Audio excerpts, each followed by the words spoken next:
আমরা যখন এই ধরনের পিকচার দেখবো, দেখেন এটা একটু মনে রাখার বিষয়। যারা ব্যান্ড 7 পেতে চান তাদের জন্য এটা ইম্পর্টেন্ট ইস্যু। এখান থেকে আমরা ভোকাবুলারি শিখবো। যখন শুরুর পয়েন্ট আসবে, একদম স্টার্টিং পয়েন্ট নিয়ে আমরা আলোচনা করব, যেটাকে আমরা স্টার্টিং পয়েন্ট বলছি, তখন আমাদের জন্য এই চারটা ভোকাবুলারি। একটা হচ্ছে stood at, constituted, made up, composed, comprised. যখন শুরুর পয়েন্ট বলবো, তাহলে আমরা বলতে পারি দ্য নাম্বার অফ সামথিং।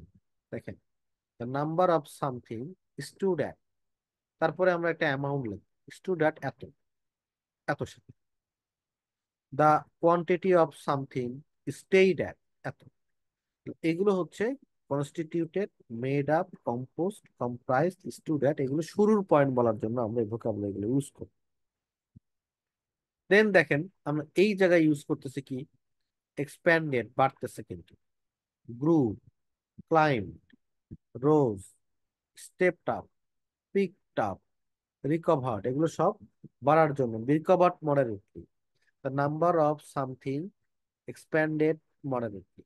আবার যখন কমে যাচ্ছে তখন আমরা ইউজ করতেছি কি, দেখেন, reduce, when down, decrease, drop, fail, এগুলো আমরা কি ইউজ করতেছি, অ্যাডভার্ব গুলো। Fail moderately, fail slightly, fail minimally. এবার আমরা যদি এগোতে চাই, দেখেন আবার বাড়তেছে, দেখেন খুব দ্রুত গতিতে কিন্তু বাড়তেছে, খুব দ্রুত গতিতে।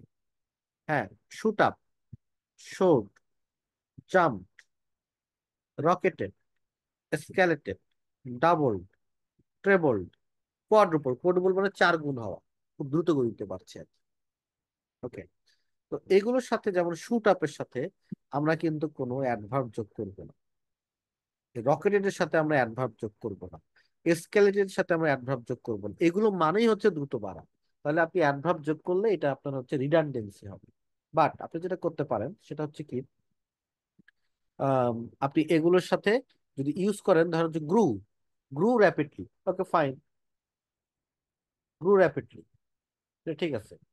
তারপর আমরা বলতে পারি রোজ র্যাপিডলি, ঠিক আছে, কিন্তু জাম্প র্যাপিডলি হবে না। এটা কিন্তু ব্যান্ড 7 পাওয়ার জন্য বলতেছি। যারা ব্যান্ড 6 পান তারা জাম্প র্যাপিডলি বললে কোনো ভুল হবে না, ওটা ব্যান্ড 6 ক্যারি করবে। কিন্তু ব্যান্ড 7 মানে একটু ডিফারেন্ট থিং। তারপর দেখেন এইখানে স্টেবল আছে, হ্যাঁ, স্টেবলের সাথে আমরা এগুলো আবার কোনোটাই যোগ করব না, সরি, কোনো অ্যাডভার্ব অ্যাডজেক্টিভ যোগ করব না। Stood at, stayed at, stabilised at, flattened out at, levelled of at, was stable at, এগুলো হচ্ছে সবই আপনার ডিক্রিজের জন্য আমরা, সরি, স্টেবলের জন্য আমরা ইউজ করি। আবার এইখানে দেখেন খুব দ্রুত গতিতে বাড়তেছে, কমতেছে, তাহলে আমরা কি আছে দেখেন, কলাপসড, স্লাম্পড, ক্রাশড, প্লাঞ্জড, প্লামিট, এগুলোর সাথেও আমরা অ্যাডভার্ব যোগ করবো। আমরা বলবো, যে আমরা যদি বলি প্লাম সুইপলি, হবে না, ডিক্রিজ সুইপলি, এটা হবে। ঠিক আছে, তো এটা actually একদম পুরো ডিপ নলেজ। তো এটা এটা একদম বলা যায় যে হচ্ছে এটা এটা যদি আপনি ইউজ করেন, যেমন হচ্ছে হলো রিডিউস র্যাপিডলি, ফাইন। যদি আপনি বলেন ক্রাশড র্যাপিডলি, তাহলে কিন্তু এটা ভুল হবে। তাহলে এটা তেমন ভুল না, কিন্তু ব্যান্ড 7 পাবেন না, তার মানে আপনার এই ওয়ার্ড গুলো সম্পর্কে ওয়ার্ডনেস নাই।